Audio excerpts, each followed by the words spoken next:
breaking news from WRAL. Coverage you can count on. Good evening and thank you for joining us tonight. I'm Julian Grace. We're staying on top of this big breaking news story that you see right here as police investigate shots fired in the parking garage of Crabtree Valley Mall. Now, in the last hour and a half, we learned that police received a call about multiple gunshots fired a little after 1:30 this afternoon. Now, they say no one was injured, but multiple shell casings were found in the area and several vehicles were damaged. WRAL's Carly Haynes joins us live now from Crabtree Valley Mall. And Carly, police say there is one person in custody, but this investigation is still ongoing. Julian, it's still a pretty big police presence here. They have the parking deck sectioned off with people still unable to get their cars, even at this hour as that investigation continues. A man is in custody for questioning. At this point, Raleigh police don't know their involvement in the shooting. And we also know that another suspect sped off, hit another car, and kept going. They don't have that suspect in custody yet, but police say multiple shots were fired on the first floor of the parking garage close to the entrance of the Macy's. Again, there were multiple shell casings and several cars hit in that shots fired incident. Nobody was hurt in either the shooting and the crash. We did catch some people leaving the mall who said what was happening inside looked a lot different than what was happening outside. It seemed pretty normal. I was like, maybe they didn't say any announcements or anything. It just looked like a resume as usual. So, yeah, I'm not sure if anybody even knew about the police cars outside. And the mall is still open for business. This did not go into lockdown, but it will be closed off for a little bit longer as this investigation continues. Carly Haynes, WRAL News, live in Raleigh. Very disturbing. Let's go to this right now. Several people are without a home after an apartment fire in Southern Pines today. It happened around 6 this morning on Murray Hill Road. Emergency crews say the fire started in the back and quickly spread to the attic. All 5 units in the building were damaged. No injuries were reported. The American Red Cross was called to help residents there on the scene. Raleigh Fire Department is investigating a fire at a storage facility. This was the scene from the WRAL breaking news tracker around 3:30 this morning. Crews responded to a fire shortly after 3 o'clock this morning at a building on Pool Road near 440. No injuries were reported. Still no word yet on the cause of the fire. Well, after a stretch of dry days, we may see some showers overnight. Meteorologist Kat Campbell joins us in the WRAL Severe Weather Center with a look at how things are timing out. Kat. Well, it looks like the rain won't get here for another couple of hours for most of us, and then we'll leave in that chance for rain overnight. And even early in the day tomorrow, you could wake up to some rain and get ready for a big change. Just 61 tomorrow. It's going to be cloudy, breezy, and cooler. The cold front has passed, but the cooler air is still working its way in. Nothing locally right now, but there is some rain. There are some showers and even a thunderstorm over Charlotte right now. Things should stay quiet for us for another hour or two. As we get toward the late night hours, that's when we begin to see some areas of light rain. This is going to be light rain for us tonight, so I wouldn't count on it to water any of your grass or your plants outside. And it sticks around early tomorrow morning, mainly in our southern counties. That's where we'll have the best chance for rain tomorrow, and the rain should clear out after lunch. I'll let you know where temperatures go after this coming up. All right, thanks, Kat. Well, we are watching the Middle East very closely. 4 soldiers were killed as a result of Israel's retaliatory attack in Iran. Israel hit several military sites in different parts of Iran. Now, reports of explosions could be heard in Tehran. This is a look at Tehran from earlier today. And as Reed Binion tells us, world leaders are now urging the two sides to avoid any further escalation. Right now, the Israel Defense Forces is conducting precise strikes on military targets in Iran. Israel's military launching a retaliatory attack on Iran early Saturday. The regime in Iran and its proxies in the region have been relentlessly attacking Israel since October 7th on 7 fronts, including direct attacks from Iranian soil. This latest attack, a response to Iran's direct large-scale missile assault on Israel earlier this month. An Israeli military source said Saturday's strike hit military targets, which did not include energy infrastructure. Iran's state-run media reported several Iranian military service members were killed. In what one expert said may be a face-saving move, Iran appeared to downplay the extent of the Israeli strike, reporting limited damage at military sites. President Biden expressed hope the Israeli strikes on Iran will mark the end of a period of escalation in the Middle East. It looks like they didn't hit anything other than military targets. My hope is this is the end. Biden administration officials have said the U.S. was not directly involved with the strike, but had been consulting closely with Israel. Reed Binion, WRAL News. Now the Middle East is bracing to see if Iran will continue to escalate this conflict. Iran says it is entitled to defend itself, calling the strikes a clear violation of international law. Well, it's the final weekend of the fair and also a concert night at the Lenovo Center. Taking a live look at traffic on Edwards Mill Road near the venue, you can see some backups here and there as people are trying to get into the fair. Now, if you're headed out tonight to the fair, keep that concert traffic in mind and try to find a way around it. The band Rainbow Kitten Surprise was from Boone is playing in the Lenovo Center tonight. They are streaming the show to raise money for Helene recovery efforts. The band also streamed a show in Charlotte last night to raise money. Now you can pay to watch the concert live or order their full show after they perform. They say all of the proceeds go towards storm relief. Music fans are waiting for the sold-out concert for Carolina in Charlotte to get underway after a delay due to severe weather. Now, fans are traveling from all around the country to see the star-studded lineup, including North Carolina natives Luke Combs and Eric Church. Now, it's one of two major events taking the stage this weekend. WRAL's Eric Miller shares how they're making music and raising money for the tens of thousands of people still recovering from Hurricane Helene. From the disaster zone to the end zone. Saturday, some of country music's biggest names are on stage at Bank of America Stadium, playing their part in the race to recover from Helene. That's the place that made me. That's the place that made the music that made me. At a press conference Saturday morning, headliners Eric Church and Luke Combs said this disaster has touched them personally, especially Combs, who spent much of his childhood in Asheville. It was this safe haven, and my dad always told me he loved the mountains so much because he felt so safe there. Shocking, too, the grim tally this storm continues to rack up. So far, we've lost 98 souls. We expect that number to rise some. We send deepest condolences to their families and communities. Saturday, Governor Cooper estimated total damage from Helene will top $53 billion, 3 times the cost of Hurricane Florence. They have the courage and the determination and the resilience to recover, but they're going to need our help collectively. And more help is coming, including Sunday night at the Red Hat Amphitheater in Raleigh, where Old Crow Medicine Show will headline another concert, Music for the Mountains. Come and enjoy yourself. Buy something to eat, buy a beer, buy a drink. Everything tomorrow night goes directly to the cause. In Raleigh, Eric Miller, WRAL News. And don't worry, tickets are still available for Music for the Mountains happening this Sunday at the Red Hat Amphitheater. WRAL is the media sponsor. You can scan the QR code on your screen right there to buy tickets. We'll slow it down so you can scan that. Now, prices range from $25 to $125, with all proceeds going to the Community Foundation of Western North Carolina. If you can't go to the show, there are other ways you can support our Western North Carolina neighbors. So far, WRAL Cares, has raised more than $950,000 thanks to your generosity. Just scan the QR code on your screen or go to WRAL.com and search Help to Donate. You will also find a list of other ways you can support the people in need. Today, flags were placed at half-staff to honor the victims of Helene. Governor Cooper ordered the lowering of all U.S. North Carolina flags at state facilities. The flags will remain at half-staff until sunset tomorrow. Still, we have so much more to talk about. Many students in Western North Carolina returned back to the class for the very first time since Helene destroyed towns in the mountains. Next, the steps school leaders are taking to bring a sense of normalcy after the storm. Plus, in North Carolina, more than 210,000 people are living with Alzheimer's. How a local community is coming together to fight against the disease.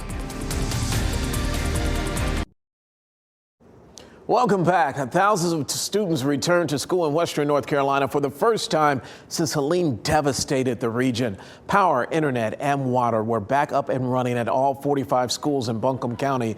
It's one of the largest school districts in the area with more than 25,000 students and staff. Administrators prioritized getting kids to school safely, creating new bus routes after bridges and roads were just simply washed away. Hundreds of counselors and social workers traveled from across the state to make sure all the mental health needs were met for the students. The biggest focus for our school system is grace, because we still have students who do not have power or do not have water. We have students who don't have internet access at home still. I think being back in school will definitely make everything feel a little bit more normal. Glad to see that. Disaster recovery centers that were set up inside schools have shifted operations outside. Well, you may have heard of this. A nationwide IV fluid shortage continues after Helene damaged a medical plant in western North Carolina. Baxter International makes a majority of the IV equipment and fluids in the nation. Although production is back up now, the pause has caused a shortage impacting medical providers.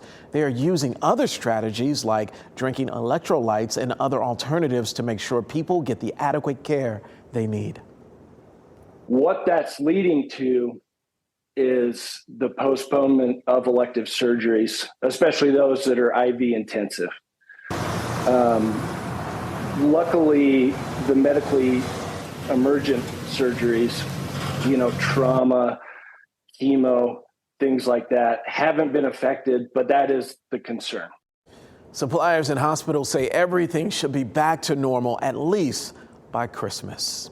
Hundreds of people gathered this morning in Fayetteville to help bring awareness to Alzheimer's disease. The Walk to End Alzheimer's is the world's largest event to fight Alzheimer's. Now, the walk started on Hayes Street. $161,000 has been raised at today's event so far. Money raised from the event will go to Alzheimer's care support and research. WRAL is a proud community sponsor. Wow, look at that crowd there. One of the nation's largest community consignment events kicked off today in Wake County. The Everything Else sale features more than 100,000 items from furniture to appliances, tools, clothing, and kids' toys. It's all at South Hills Mall on Buck Jones Road. The consignment continues next Saturday and Sunday, so you still have time to get out there. The town of Roseville celebrated fall with its annual Fall Fun Fest. Look at that. Looks like so much fun there. The festival was held in downtown Roseville. There were more than 100 vendors, as well as games, hay rides, music, and more. The town has been hosting this event for more than a decade. Tonight, the Yankees are back in the World Series to tie the World Series in Game 2 after a 6-3 loss to the Dodgers in extra innings in Los Angeles last night. Well, guess what? You can watch the game on Fox 50. Coverage starts tonight at 7 o'clock. WRAL News on Fox 50 will air right after the game. Well, these culinary competitors impressed the judges at yesterday's Ain't No Thing But a Chicken Wing Challenge. Confit Wings took third place. Second place went to Jessica Williams with her sweet, sticky hot wings. And the blue ribbon went to Yvonne Payton Davis with her maple Asian chicken wings. Pimento cheese is the featured ingredient for today's Home Chef Challenge at the State Fair. Man, those taste testers, I know they're so excited. Look at this lineup tomorrow. Tomorrow is the last day of the State Fair, so it is your last chance to stop by and say hi to the members of the WRAL team. We'll be located in our usual spot on the northeast side of the Dorton Arena. Eric Miller and Chris Lovingood, those are some good guys. They will be there from 11:30 to 1:30. And then is Mike Mays and Dan Haggerty. They're great too. They're out there from 2 to 4. Get on out there, enjoy yourself. Have a great time. And Kat, I'm looking at the video right now. So many people are out there enjoying themselves at the State Fair. And what a night to do it. It's perfect out there today. It was very, very warm, though. 83 was the high. It's hopping. I mean, there's a lot of people out. This is kind of the kids section of the Midway here. 75 degrees right now, dew points in the mid-50s. Your State Fair forecast overall looks pretty good tonight. 70 degrees at 7 o'clock, by 9 o'clock, 64. But there will be a small chance of a shower if you're going to be out that way pretty late tonight. So just keep that in mind. The next couple of hours, just a 20% chance of rain. That goes up to 30% a little bit later on this evening. and a 40% chance after midnight through early tomorrow morning. This is going to be light rain, so it's pretty low impact. We are watching showers to our west, but nothing out there right now. Notice the front has already passed. This rain is actually behind the front. We have just some very gentle lift in the atmosphere, and that's what could create a few sprinkles. 75 degrees at Raleigh, but look at those 50s to the north. That's where the cooler air is coming from. We've got a wind out of the northeast tomorrow. It is going to be breezy, so that's going to add to that cool fall feel. It'll be cloudy, a couple of sprinkles, highs in the low to mid 60s. Tomorrow, down significantly from our low to mid 80s today. The good news is for Music for the Mountains tomorrow at Red Hat at 6 o'clock, the forecast looks dry. 56 at 6 o'clock, by 10 o'clock, 51. Make sure that you are bringing a nice sweater or jacket with you. You're going to want that extra layer out there. Halloween still looks exceptionally warm. 5 o'clock, trick-or-treating, 76 degrees. 7 o'clock, even after sunset, 71. And by 9 o'clock, it's just 67. Definitely no need for jackets. But, you know, as we get past sunset, if your kid has long sleeves in their costume, they're probably going to be just fine, or a jacket. It's not necessarily going to be hot, but comfortable. Sunset is 6:19 on Halloween. Next weekend, the clocks fall back. Don't forget this. I mean, your phone's automatically going to change for you. But before you head to bed Saturday night, the clock on your microwave, on your stove, go ahead and push it back an hour. And then as we look ahead to next weekend as well, don't forget, change your smoke detector batteries, your carbon monoxide batteries. Always a good reminder this time of year. But those early sunsets are coming. If you are a fan of the later sunsets, I think many of us are. Just try to enjoy the next week. 61 tomorrow. We'll be at 67 Monday. Monday morning, still a lot of clouds, but we should be partly cloudy by the afternoon. Tuesday, it is trending more cloudy again, so I went ahead and bumped the high temperature down a couple degrees. But by Wednesday, Thursday, Friday, we're right back in the upper 70s to lower 80s. Some morning clouds those days, but afternoon sunshine. It looks great for Halloween. A little cool down next weekend possible, but it's not looking very significant, Julian. All right, thanks, Kat. Pat joins us now. Pat, I can think of a number of teams that need a big win. UNC is one of them. Yeah, they really do, for so many reasons. They've had such a challenging season, but losing Tylee Kraft has really put things in perspective. The Tar Heels honor the memory of their teammate with their best performance of the season. Next.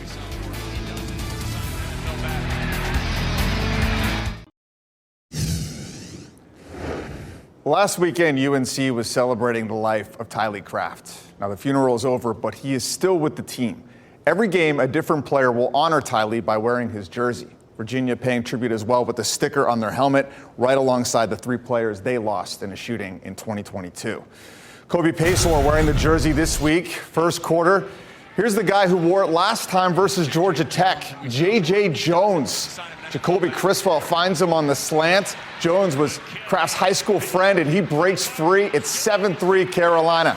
Now, say what you want about this team. Through all the adversity, they have not quit. Amarian Hampton from the 3, 17-6 UNC at the half. Keep swinging signs hung in the locker room in honor of Kraft. Imagine how hyped he'd be if he was on the sidelines for this. Jabari Ritzie, the pick, and the big man is taking it for 6. About 10 sacks for Ritzie in the defensive line. Carolina wins 41-14. Homecoming for NC Central, trying to stay undefeated in conference play. First quarter, Walker Harris deep down the seam to Joaquin Davis. But the Eagles stall out in the red zone. They don't score. To the second quarter, still 0-0. Harris looking downfield again, this time to Markel Quick, appropriately named. 6 points for number 6. Oh, just all kinds of parallels lining up there. But a lot of defense in this one. Currently 16-7 NC Central in the fourth. Duke 6-1, but you could say, who have they beat? A chance to silence the critics the next 3 weeks, and it starts with number 22 SMU. Here's Luis Fernandez from Wallace Wade Stadium. This is the best start to a Duke football season since 2015, but ACC newcomer SMU will provide the biggest challenge so far for Manny Diaz and the Blue Devils. SMU was one of 4 ranked ACC teams more than halfway through the season. The Mustangs' only loss came against number 11 BYU. But we're in the mix as well. You know, we talk about controlling our own destiny, and that's the great thing. And to have this game at our stadium and to have our student body do what they've done for these other 2 league games and really give us a boost. And the more you win at home, the more fun home games you get. Diaz has said he's not the biggest fan of outside storylines, but Duke has risen to meet just about every occasion. So much of the season's been, that step has been every week, right? Whether it was, getting the bell back or beating Florida State for the first time. But the way you do those things is not by worrying about what the stage is and what the outcome will be. You got to unpack and you got to make it a football game again. One more note, Duke is 15-2 at home through the past 2.5 seasons, while the Mustangs have won their past 7 road games. Something's got to give. Luis Fernandez, WRAL Sports, Durham. Thanks, Lewis. How about App State hosting its first game since Hurricane Helene versus Georgia State? Sports a sign of normalcy for Boone. Third quarter, Joey Aguilar to Dalton Stroman. App State takes a 25-16 lead. Players and coaches have lost their homes, but App State determined not to lose this game. 2 minutes to go. Mountaineers down 1. Aguilar to Kanan Hamlet. App State wins 33-26. First game for Blake Harrell as interim coach at ECU, and Temple's 115th ranked scoring defense, the perfect medicine. Marlon Gunn Jr. makes it 42-28 here, and a big day for Caden Hauser at quarterback. The Michigan State transfer threw 5 touchdown passes. ECU wins 56-34, Julian. Hey, great to see App State back at home, right? Love to see that. All right, thank you, Pat. And thanks for joining us. We'll see you back here later tonight. Have a good night.